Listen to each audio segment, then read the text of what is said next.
it. But it matched with the war, so it sort of was. Wednesday. Of course, I should know the date. It's March 4th. It's my birthday. Oh, happy birthday. Hey. I'm 67.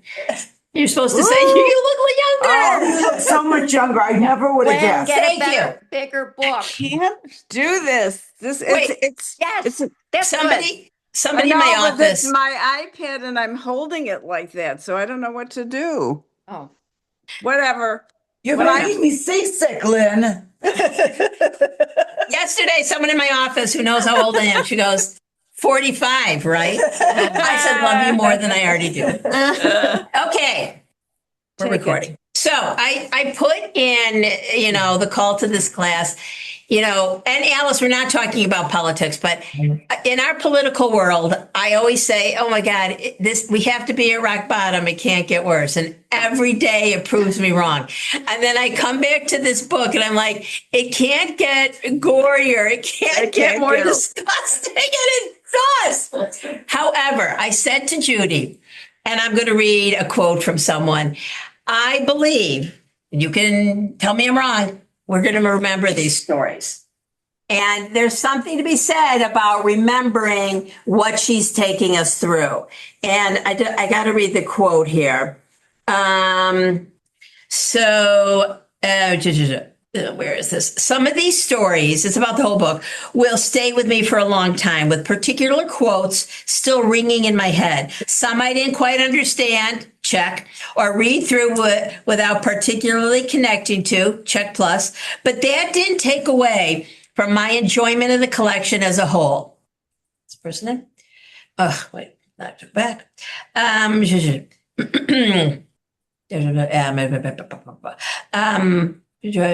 a whole. There. She writes individually about each story. I have listened to the audiobook twice. That is wow.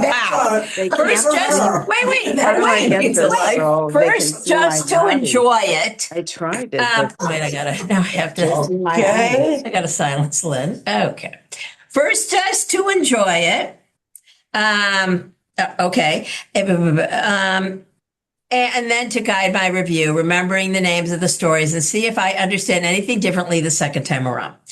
Lost in the supermarket. So she said, warnings, animal mutilation, death. I'm going to be honest with you here. I don't really know what this one is about. I had to stop once the graphic animal mutilations appeared. So I only have this quote to help give you an idea of what is in store. All I have now are the fluorescent lights. I also, and I think they're the reason that I vanished in the first place. And that is, that's a good quote. Judy. I think, first of all, I'm hoping that everyone will help me understand the purpose of this story. But I think on page 216, she says the sound of urban Armageddon. And I think that's what the story is about for me. The Armageddon of the urban environment. How do I put my hand up? I see you, Izzy. Okay, I have a total explanation for myself that I okay. Izzy, then Elaine. Because I have to leave in a half hour. Okay. So I read this once and then I read it again. And it's a horrible thing to say. I thought it was very, very funny. The reason I think she put it in the book was no reason at all. I think that this is a perfect nightmare story that she had she was in a psychiatric hospital because Queen of but Hearts, you don't know that, Izzy. Well, this is what I'm thinking. The only thing I can make sense of this story is that the Queen of Hearts is the nurse. The nurse makes her drink the dog thing. And she doesn't want to get out. When she finally gets out, the boyfriend says, you're not trying to get out. And then the nurse, the Queen of Hearts says, you've got to come back. And I know you're going to drink this. And I know you're going to drink this because she has to, because she's the nurse in the psychiatric hospital. It's a weird story, but I think it was a total nightmare. And why she put it in, I think she's sick. I think there's something wrong with her. But that she put it in. As a psychiatric nurse, Right. work in hospitals. I do need to disagree. Okay. Lori, but I thought the subtext of in the grocery store, haven't you gone into the grocery store and you can't find the bread and you can't find this? Reminded me of Woodman's, and you're going up and down the aisle. And I just, there was some humor in it, but the only thing I Oh, could think yeah. about was Yeah, that Woodman's would be insulted. this All was right. okay. Yeah. I'm sorry, that's about my. Okay. I have Lynn and then Evie. Oh, Lynn. me. Oh, wait. Elaine, Lynn, Evie. Elaine. Okay, well, everybody knows how I like to talk about myself. So I just came from a cruise and a trip to Tahiti, and I was ignored at the hotel. And I think, Oh, you were in the supermarket. yes, I think that this is a reflection on our world that we're so busy and so anonymous that we don't know anybody, we don't see anybody. And I think that she is doing that. I don't think she's crazy. And I think it's just part of what our world is now. If you bother to think about it, you go to the grocery, you don't know where, at the Jewel. I know I go to that Jewel. I don't go to the Jewel on Lake Cook because I don't know where anything is. Yeah. And you can easily get lost in today's world. I have to say, I'm a very talkative person. And I saw a man in the grocery store at the breadcrumbs. I said, can I help you? He goes, I don't know which one to get. My wife sent me. I said, do you have a cell phone? Yes. Call your wife. He's like, do you think so? Yes, I do. Call your wife. Oh, they stand there with the phones all the time. She has something specific in mind. You don't. Call her. He's like, okay. It's like a man sending my husband to go get Tampax when I used to. Oh, yeah. Oh, God. Yeah. What do you mean? There's this whole wall. I don't All right. understand. Yeah. All right, Lynn, then Abby. Lynn. I found this the most difficult story in here because first of all, she's very redundant in this story, and she keeps repeating the same themes that she has been repeating all along. So I think she's reinforcing some themes in here. The fact that she has no structure physically and she's transparent, and no bones or anything. I mean, I think she's looking for some structure in her life, something to give her something to base her life on. And the supermarket's a perfect metaphor for all the Everyday choices, life. all the everyday. I agree with you, Elaine. I think not only that, it's to me it was back in the Paul Simon song again, like a rat in a maze. The Right. path before me lies, and he cannot find.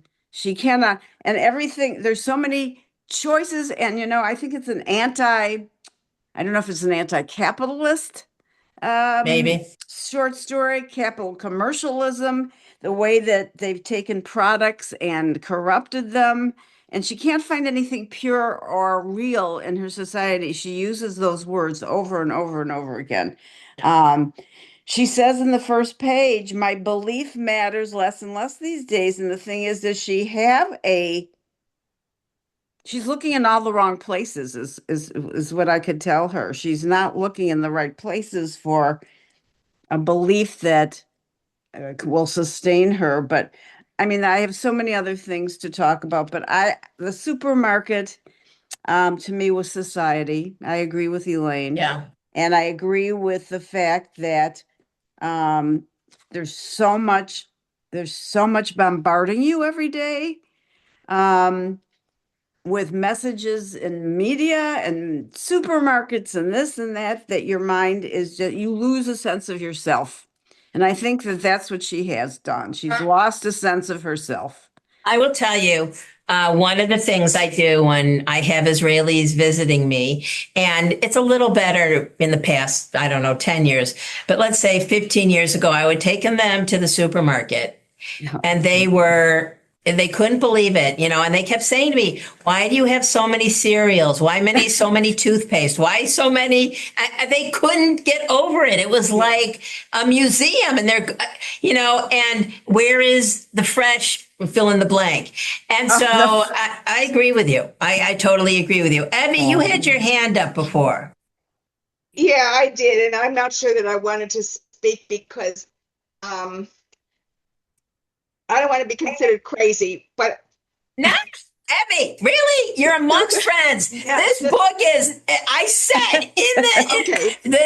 the thing to the class. If they all get, I started to read it the other day. I hated it. I started to listen to it the other day. I hated it.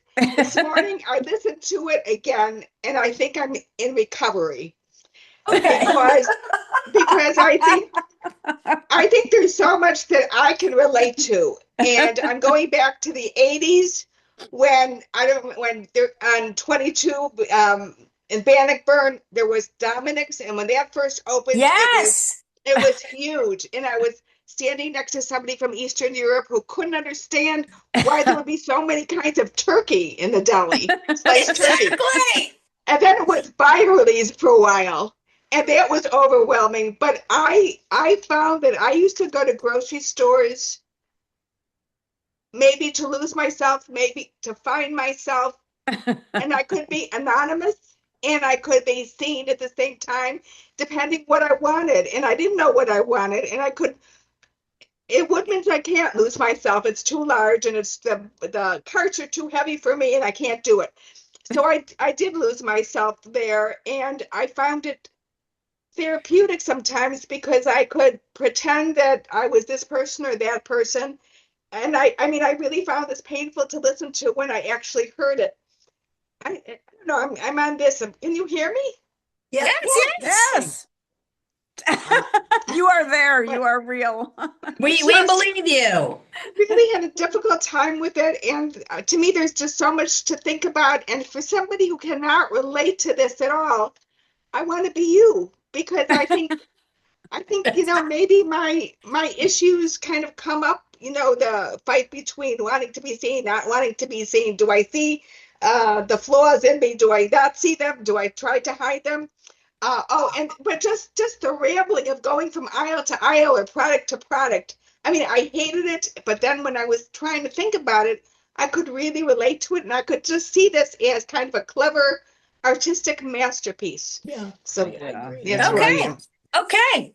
So knock me up if you want, but bring me a bologna sandwich between the bars. Exactly. I think. What type of baloney? Kidding. Izzy, then Baloney. Alice. Go ahead. So you know what? I totally agree with what everybody said. That's probably why I enjoyed it, because I would really like to go back to channels 2579 and sometimes 11.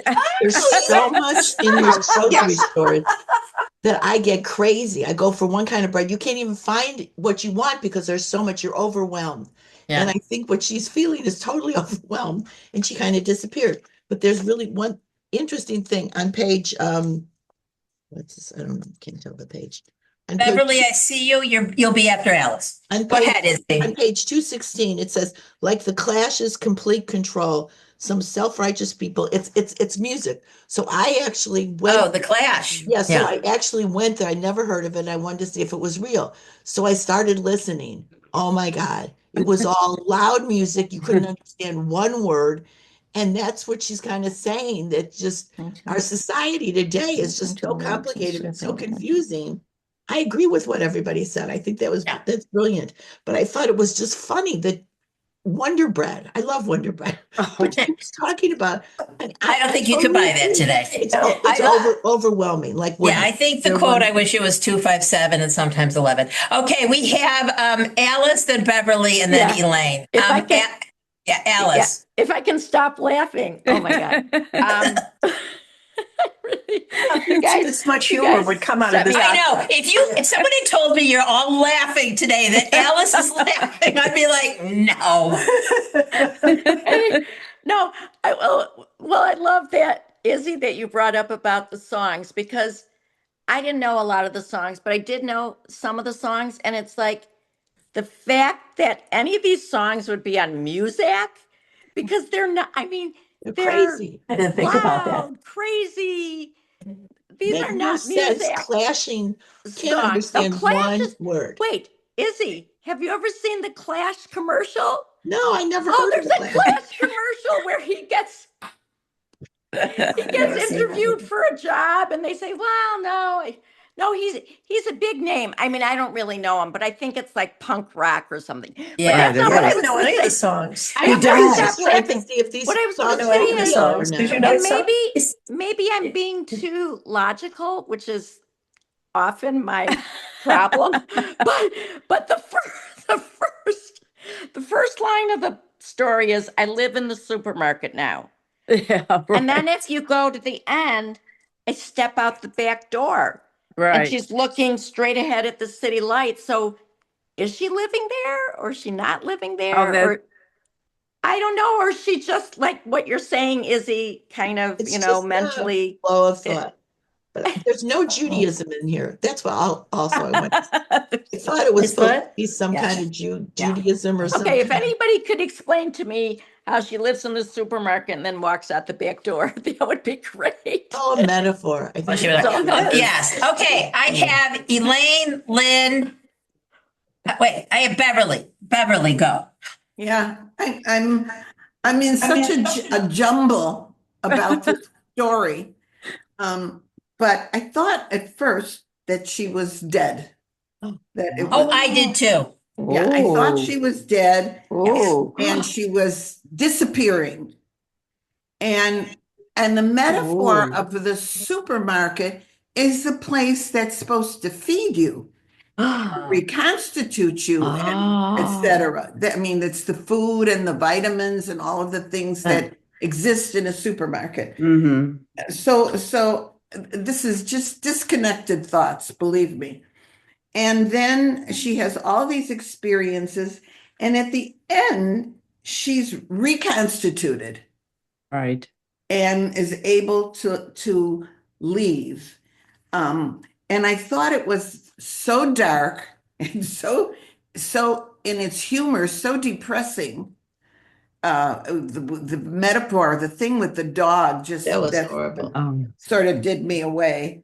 And I think that I have no idea what her psyche is, this writer, but she is, her ideas are unbelievable and amazing. And I didn't dislike the story, even though it was kind of terrifying. But I did think she was dead. But maybe You she ignore was the terrifying. dying and disappearing. Maybe she wasn't dead. She was Yeah. dying and disappearing. I I don't have agree anything with that. brilliant to add, but I All was. right. If you have something brilliant to add, just raise your hand again. I have Elaine. Okay, I think that we can't take any of her stories literally. I Right. think they're metaphorically. And I think I myself, when I'm reading them, transpose myself into today's world. I think part of it is that we've lost control. And she absolutely had lost control. She was falling apart. She was disappearing. And think about our lives nowadays, how we have such little control over what happens and what goes on. I mean, we can all say it. And maybe I'm reading more into it because of today's politics, and I know we don't want to discuss, but just the world in itself. And I think if you get away from the actual dog being a dog, it's something to feed herself. And you have to look at it as a story, not a true tale. I think that's what we're missing. And I think all of her stories are not literal. Okay. Yes. And I have to mention it. Lynn. Yeah.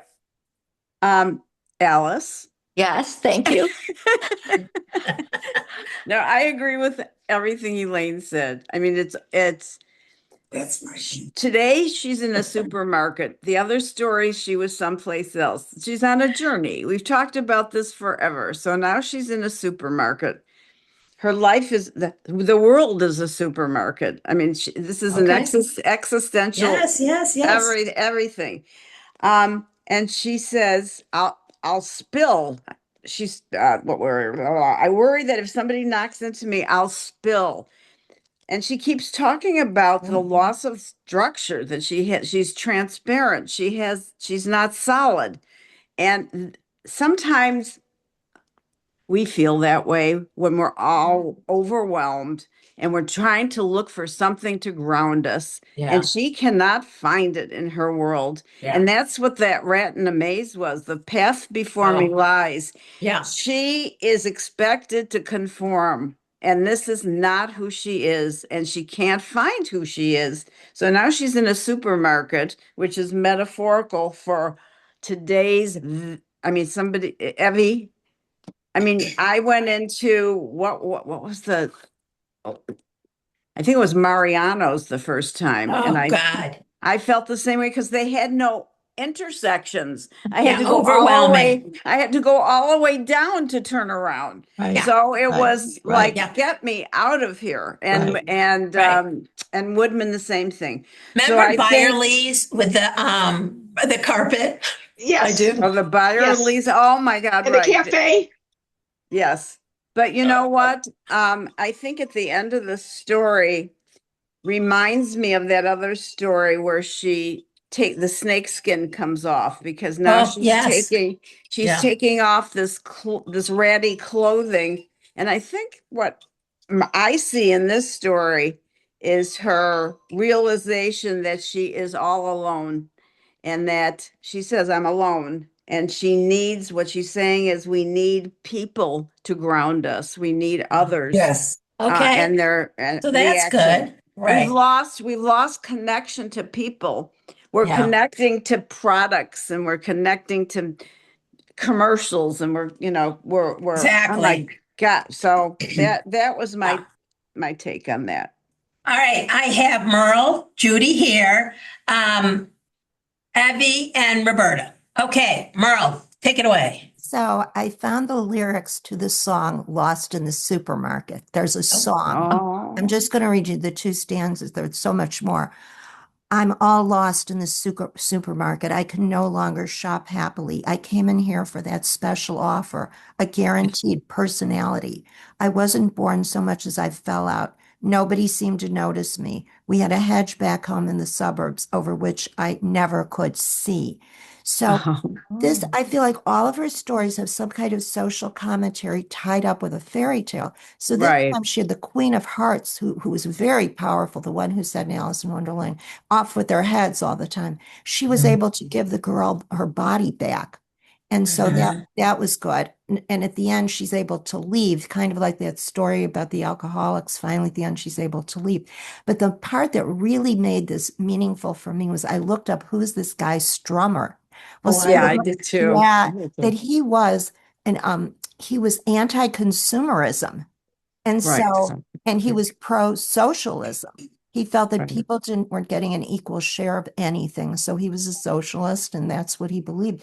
But I think this story is about we're in a society that is such a consumerist society that we just get lost in it. I mean, you mentioned Byerly's and Marianne. It's overwhelming. It's crazy. Right. And if you have no personal identity, and in this song, he came into the grocery store to buy a personality. So I think Okay. that's what she's really saying about our society. We Right. don't even feel like we have an identity anymore. Yeah. So Here, that's- here.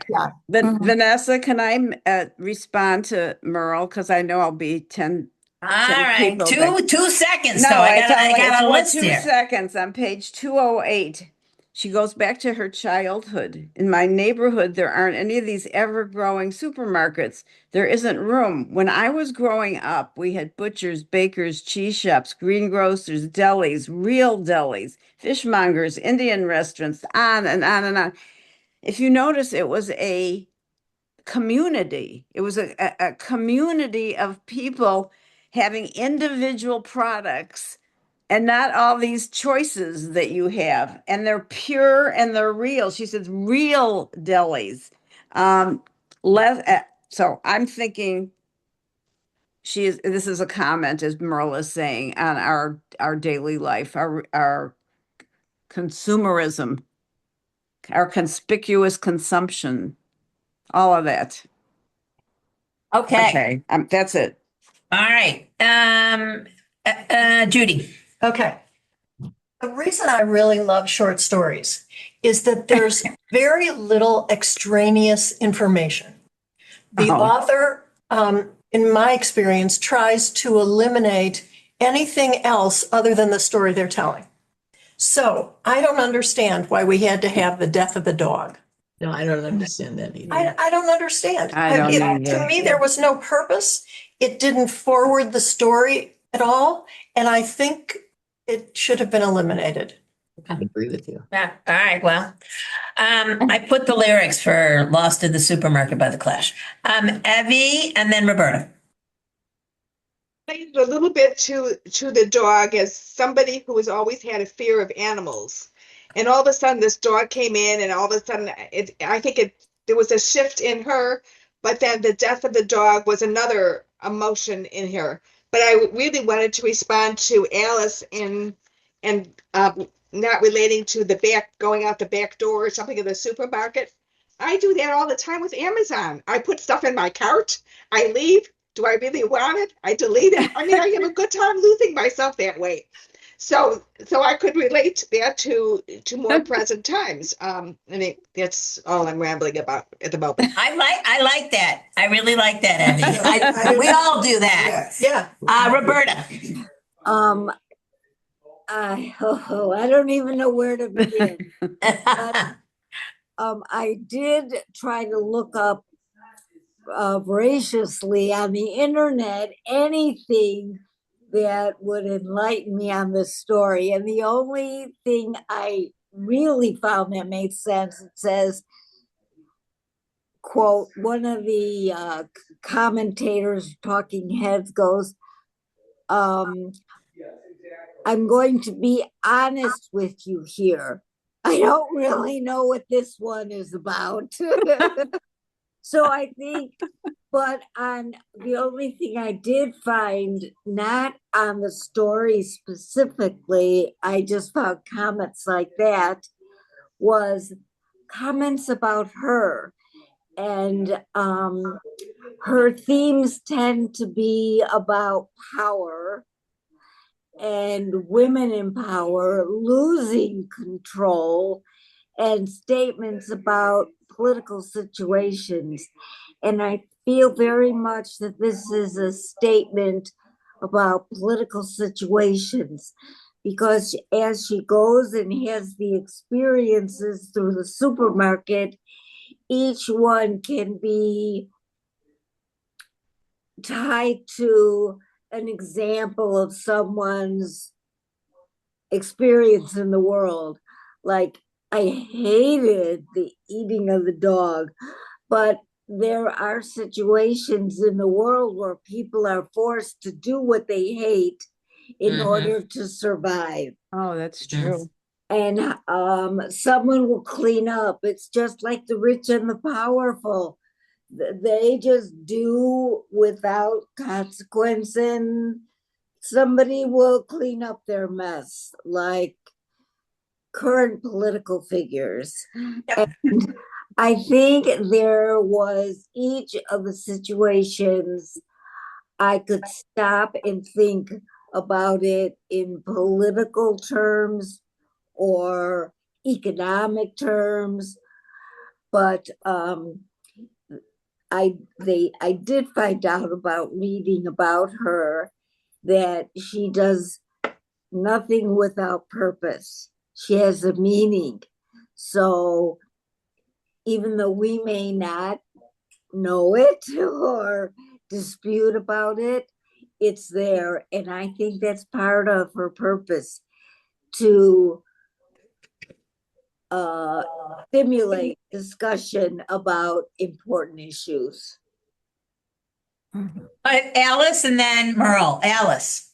Yeah. I don't know if I'm going to add that much now. Yes, add it. No. This is just in addition to what Lynn was saying about 208, in my neighborhood, Yeah. we had blah, blah, blah.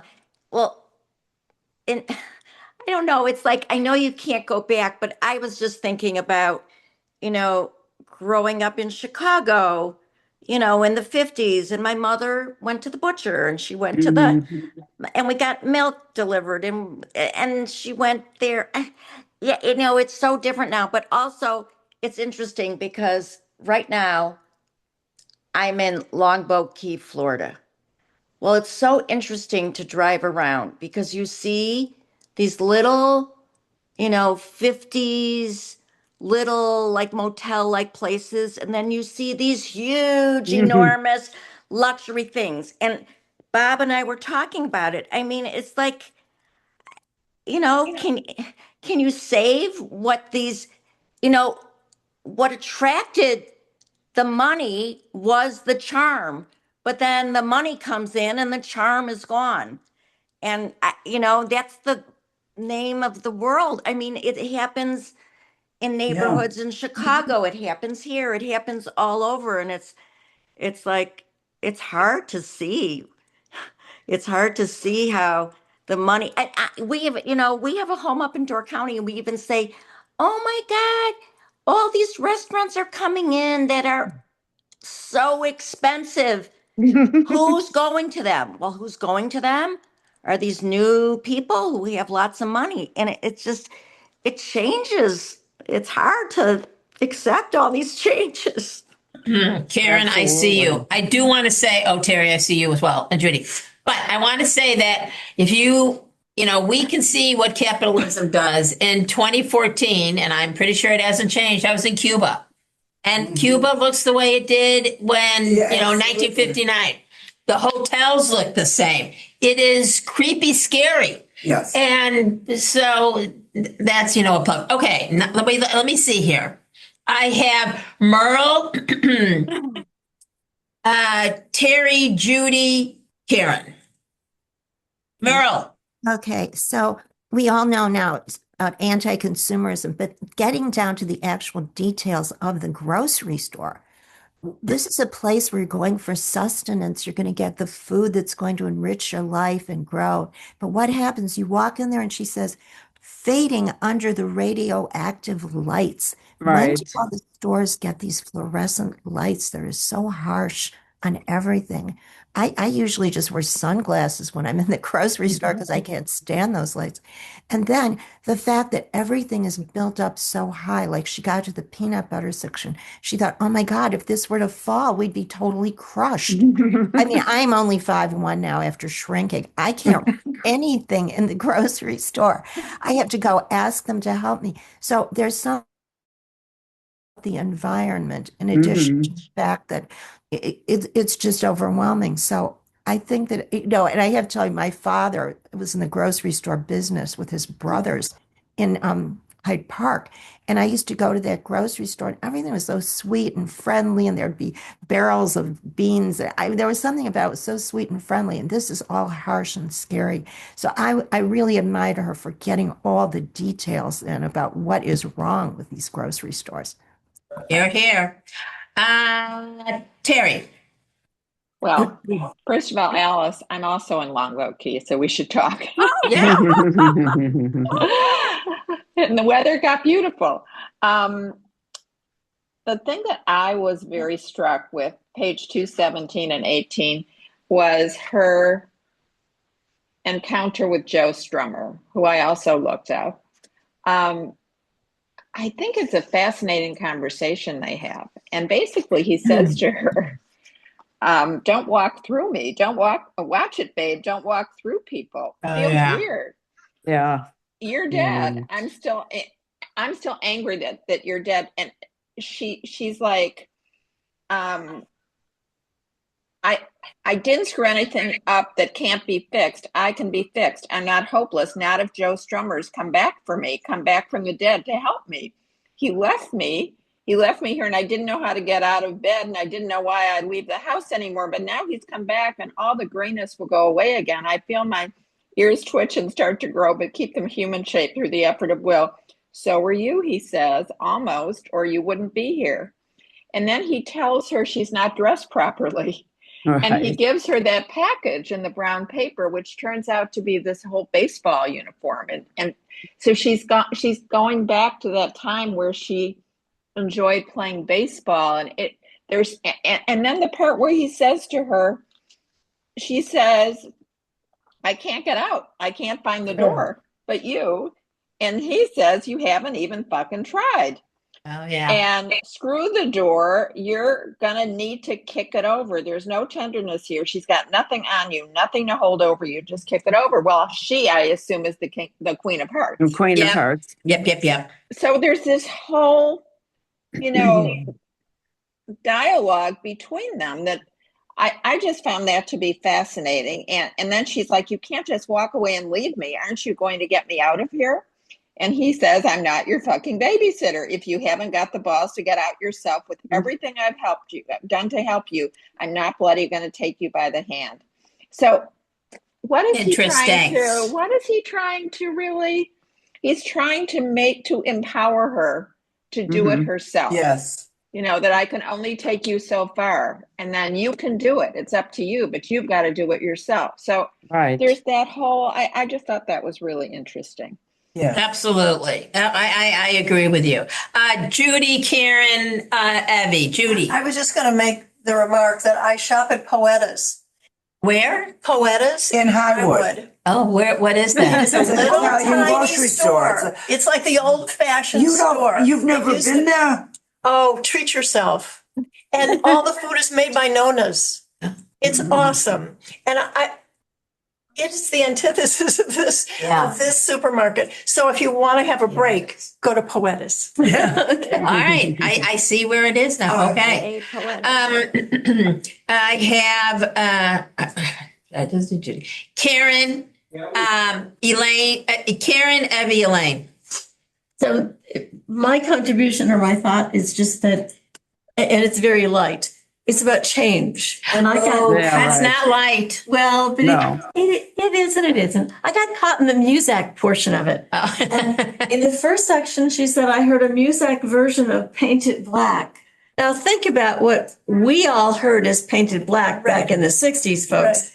Right. If you watch the Olympics, the ice dancing pairs, 2 different countries skated to Painted Black. Really? Oh, the ice dancing. Yeah. And I even said to my husband, Painted Black? Really? I didn't notice that. Who's it by? I'll tell you. The Rolling Stones. Rolling Stones. Yeah. So I thought that, look at the changes in what she's looking at. And I just thought that was interesting. And after I read this the first time and shuddered at the dog sacrifice. And then I decided to read it again from a lighter perspective and to find the goodness, if any, or the humor in it. And I did. And then as a third aside, which is unrelated to this, but if any of the ballet companies in Chicago ever put on Alice in Wonderland, go see it. The Joffrey did. Oh, did they? Oh, it was fabulous. They just put Ballet Arizona put it on last month, and it was fabulous.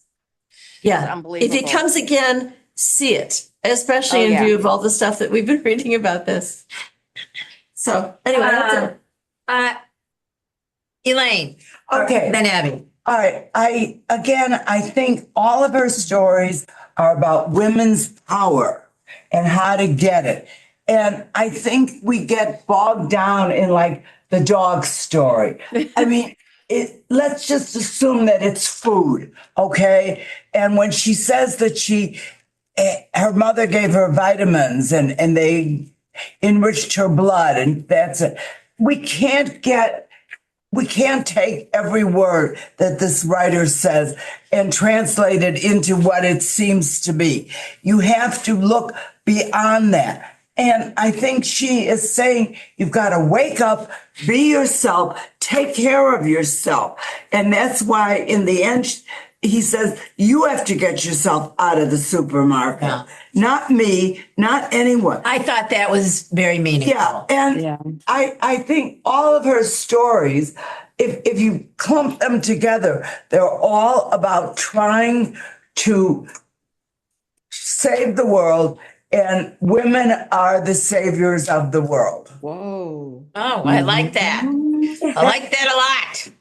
Evie and then Lynn. Yeah, I saw her as looking for mentors. And I think these Yeah, I musicians were know. mentors. Sure. And also, I think the Queen of Hearts was a mentor. And early on, she was talking about what she was wearing, whether it was the gingham, whatever, and the white blouse, which I couldn't figure out how those two, oh, the gingham sundress and the white blouse. I couldn't figure out how she put those together. But she mentioned the fishnet stockings. But then the fishnet stockings were also in that bag that she was given at the end, and she realized, oh, she had them, and hers were the real ones, not like The the real. cotton or plastic ones. So I found that kind of interesting that, realizing that she had, and she really did have her bones as she was coming back into her own strength. Okay. Lynn. And the last page, the Queen of Hearts tells her, "You can't leave. I made you solid again. I don't bother to answer. You can't take that cart." She's starting to sound anxious. "The cart's supermarket property. It belongs here." I shove the cart at the Queen. Okay. I'm trying to put all the things you guys have said together. And I believe this idea of change, which was floating in my head when I talked about the different supermarkets, the different small stores that are trying to survive, Judy. I mean, Poetas is, those small stores are trying to survive. When anything changes, I mean, if you think about all the changes that we have gone through, I went from Xerox machines and actually mimeograph machines to Xerox machines to, I think it's Stetner. I mean, all the changes in our lives. And you know what? The rules change sometimes for us. And we try to find out what rules work for us and not the society that says these are the rules you must follow. And we're saying those rules don't fit me. I don't believe in those world, but I don't know what I believe in anymore because there's so many changes. So I think the story is about her attempt to readjust in a world that she doesn't seem to fit in anymore. And she goes back to the 50s and the 60s and trying to hold on to things that gave her life purpose and meaning. And it's not working. And so, okay, what am I going to do? And it's a tough road. And I go back again to Paul Simon's The Rat in the Maze, who's trying to find his way out, and he feels like a rat. And she feels like a rat, because she has no, if you think about a rat, has no solid structure. They can shape themselves into anything and get into different places. So I think I haven't gotten to the end of this story yet. I'm very curious to know if she does find herself and she does find something solid. You mean to the end of the believe in. book? At the end of the book. I don't Yeah. know about her life, what she's doing Yeah. now, but whatever. I think all the comments you guys made really are enlightening. I think they really were.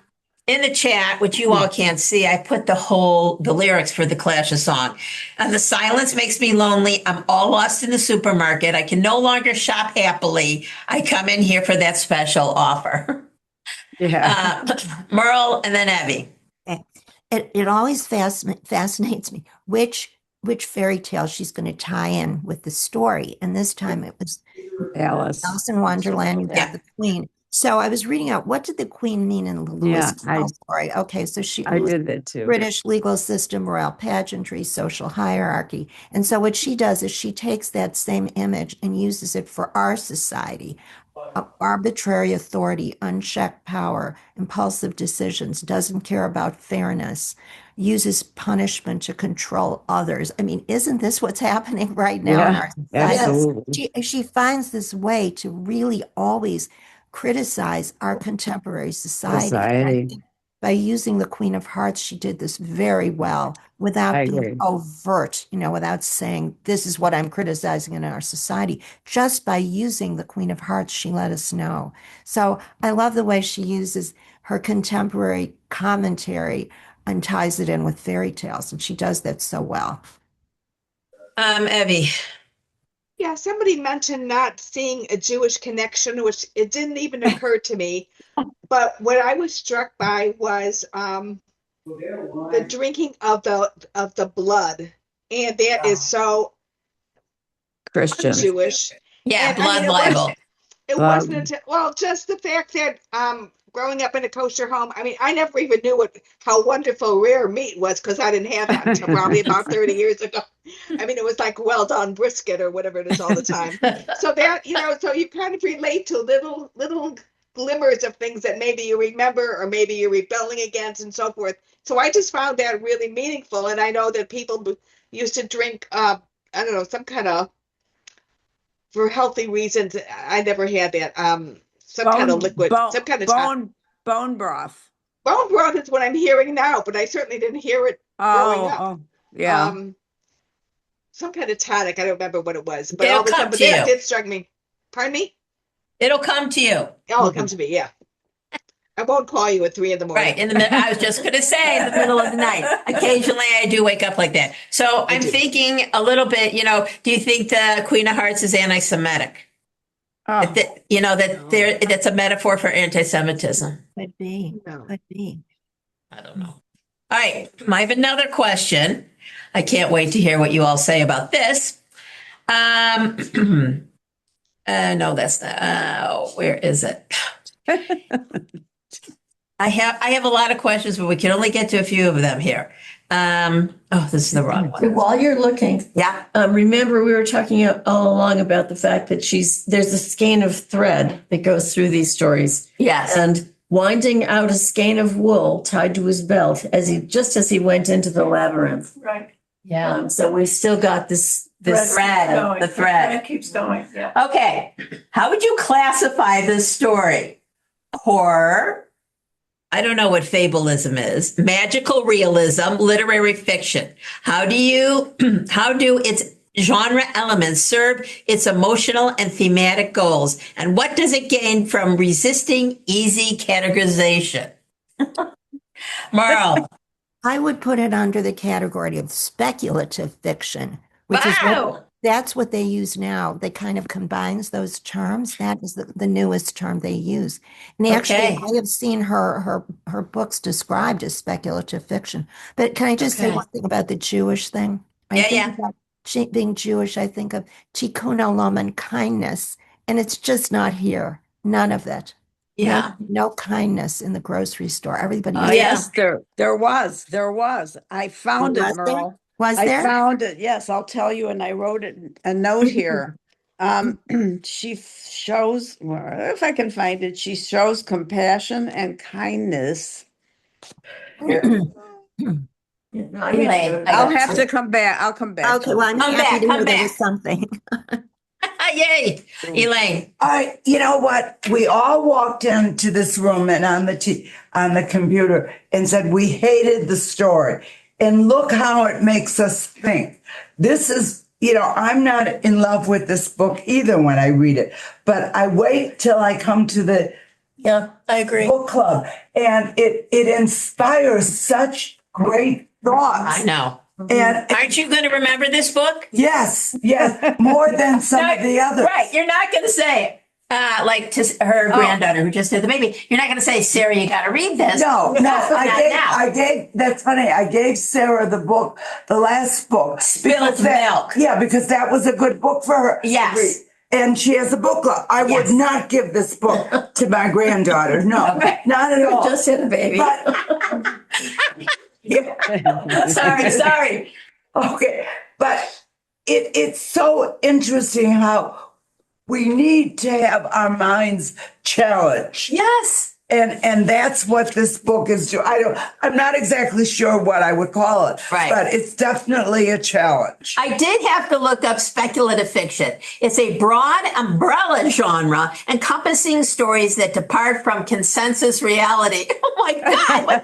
To explore what-if scenarios featuring fantastical, who uses that word, futuristic or supernatural elements. It includes sci-fi, fantasy, horror, and dystopia. Oh, we haven't even talked about it. Focusing on world building, imagined possibilities, and social commentary. All right, Merle, definitely. you get the A plus. you get the prize. You get the prize for today. Speculative fiction. Lynn, then Terry. All right, I found this. This is on the bottom of 211. She catches a glimpse of the black dog. So the black dog has to be something here. Running with its feet caught in disposable aluminum baking dishes that I knocked down by accident yesterday or last year or an hour ago. She's totally lost sense of time. Yeah. I follow it because I know I should apologize and help it get the tins off its feet. They look like steel-toed boots and maybe silver slippers. And I'm pretty sure that if I can just catch this dog, everything will be all right in the end. And that is, I said in my notes here, she still has the capacity for empathy and sympathy and kindness. So there is hope for her. Yeah. Linda, The thing that I'm thinking about now, and I'll get to you, Terry, is back in the day, you know, in the Oprah days, she had this thing that, you know, black sheep, black dog, black cat always meant something bad. And why does the color black have to be something bad? And obviously, I've remembered from the Oprah days something. I mean, she had an effect, and she had effect on women. And I've always thought about that. I don't know what it means here. Terry. Well, I just looked up the Queen of Hearts, and evidently she's frequently cited as a fictional example of borderline personality disorder due to which we all feel Veronica is very familiar with. Due to her extreme volatile mood swings, impulsive behavior, such as shouting off with their heads, and intense black and white thinking. Yes. She's also described as exhibiting symptoms of narcissism and extreme egotism. So that and it goes on and on and on. It's impulsivity and rage, emotional instability. The character's rapid shifting between intense, unreasonable anger and other emotions is a hallmark of her behavior in the story. And it's sort of fascinating that this is the character. After she was helping the dog, then the Queen of Hearts came and cut off the dog's head. Right, exactly. Yeah. So clearly there's something going on there with the Queen There's of Hearts. something going on there. And yeah, if we look at Alice, which I did not look up, but she does, you know, she's small, she's big, she eats that, she, you know, this, you know, and I believe, and I quote it all the time, and I heard it on the news last night. C.S. Lewis says, if you don't know where you're going, any path will get you there. And I say that all the time because in education, you should have goals, objectives, you know, understanding by design. You should have all of that because if you don't know where you're going, I mean, you can do anything in the classroom. Okay, that's my educational. Well, and let me just add this part. Alice in Wonderland evidently has a rare neurological condition named after the story, characterized by distorted sensory perceptions where individuals perceive their body parts or surroundings as shrinking or growing. It causes perceptual, visual, and time distortions rather than being a primary psychiatric disorder. So that's interesting. Yikes. Yeah. When you think of the different pieces of this story, right, where she definitely brings that in. Yeah. Okay, only Merle gave me what genre it is. Anybody else? Lynn. All right, Beverly. Yeah, well, I would categorize it as a fairy tale. Yeah. And the reason that I say that is because fairy tales are things that we tend to read to children, but generally they're very dark. And they're very metaphorical, and I'm not even sure that's really good for children because can be really nightmarish. But some of them, like Cinderella or Sleeping Beauty, they do wake up at the end. They do have a happy ending. And here, she leaves the supermarket and somehow that's a happy ending, right? Her body So I think it falls as a fairy tale. I agree with you. And it does, she gets out of there. So it's a happy ending, right? It's a happy ending. Lynn, did Best you? ending she could have gotten. Right. Lynn, did you have your hand up?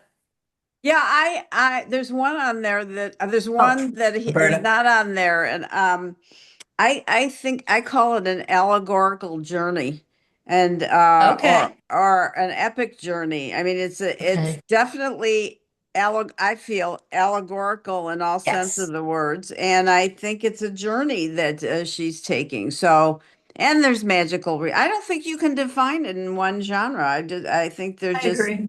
many, Yes. many elements to this Yes. story. Yes. It was a discussion question. Okay. Roberta, did you have your hand up? No. Okay. I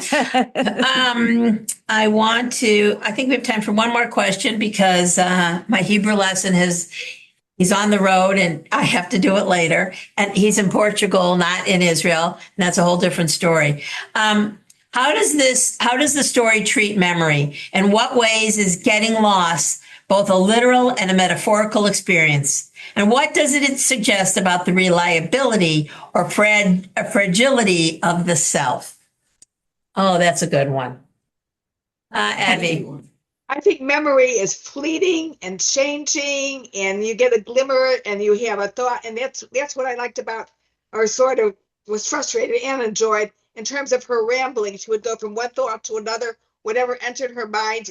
It was a leap, and I think a lot of our memories are leaps and out of context, and we see things differently depending where we are or how we feel at that moment. Yeah. Roberta. I think memory is important because that's how we grow. I mean, memory is reflection. And I think your question to me, it's so many parts. I mentally responded to each one, but obviously I can't remember them. But I think that's memory. Yeah. Yeah, right. And truthfully, especially for the people online, I could have put it in writing. And I have somebody in my evening book group, and she's like, send me the questions ahead of time. I need to think about what you're going to ask. And it's not fair to give you. Thanks, Elaine. Go ahead, Roberta, then Lynn. I understand that, but I think it really is good for the individual reader because it helps them reflect and maybe alter their behavior, learn from the behavior, and it allows for flexibility and growth. And I think all humans need that. You have to make more pathways in your brain. Lynn, then Elaine. I think the reason that we initially, when we first read, for me, I should say, I'm not generalizing, is that memory's not linear. I mean, when you are having memories, one connects to another, and you are going off into it's not a straight line of thinking. It's all over the place. I find that sometimes that wakes me up in the middle of the night. I'm thinking and I'm going in all different directions. It allows her to bring in all kinds of themes because she goes from one thing to another. And we say, as Judy said, why the dog? And, why the going back to her childhood. And then she comes back here. And I find the most tragic thing in this story is that she is numb. She says I cannot feel anything, which is, Mary's not here. We don't have a lot of psychiatric analysis here. But memory is very important in this story because that's what's going to give her emotional well-being is coming to terms with that and dealing with the changes that are happening in society and all the things we talked about. Here. But she successfully navigates it. Yeah. That's the thing. At the last sentence, she walks out. She does walk out and sees the lights of the city. And so she is successful in dealing with her demons. Well, Yes. Elaine and then Abby. Okay, I think sometimes we get bogged down by memories and talk about that too much. I think she dwells on memory, but she wants us to move forward. And I think that we have to interpret her stories in today's world, not in the 50s world. That's my Here, opinion. here. Abby. Okay, maybe that's the Jewish connection, Zachor, remember, and tie it in, ironically, tie it into all the craziness of Purim in terms of all the different, just serendipity in terms of all the different costumes that you're now seeing that were certainly not in the Purim stories that we remember growing up, etc. Here, here. But I think something about memory, but not being to elaborate on what Elaine is saying, not to be so tied to it. Remember, and then be able to take that as a touchstone and then move on to something else. however, she can't see. I disagree with that. That she's dealt with this. This is ongoing, guys. You can't. I mean, your memories are ingrained in you, and she's stuck. I mean, she is stuck dealing with those memories, and that's what's causing the problem. The change from what she had before to what's going on now in her life is causing her to feel numb. She's also lost language. She said, I can't talk, I don't even know how to talk about this. So I think she has a long road ahead of her. She made the escape, but I don't think she has dealt, I don't think she's dealt with it. She hasn't finished dealing, is what Well, I'm Still saying. have chapters to read. Yes. When do we finish? Our next chapter is swimming. And it's not a really long one, I don't think. No, not too long. Not too long. And we meet on March 18th. I will remind everyone that the first Wednesday in April, we're not meeting. That's, Erev Pesach. I'll be busy. We'll all be busy. I did want to leave you. I just got back from DC. And so here's some pictures of my grandkids. They're covering up the baby there. Oh, wow. Right. Sure. Yeah. Because you can. There's Esme, Max, and Imogen.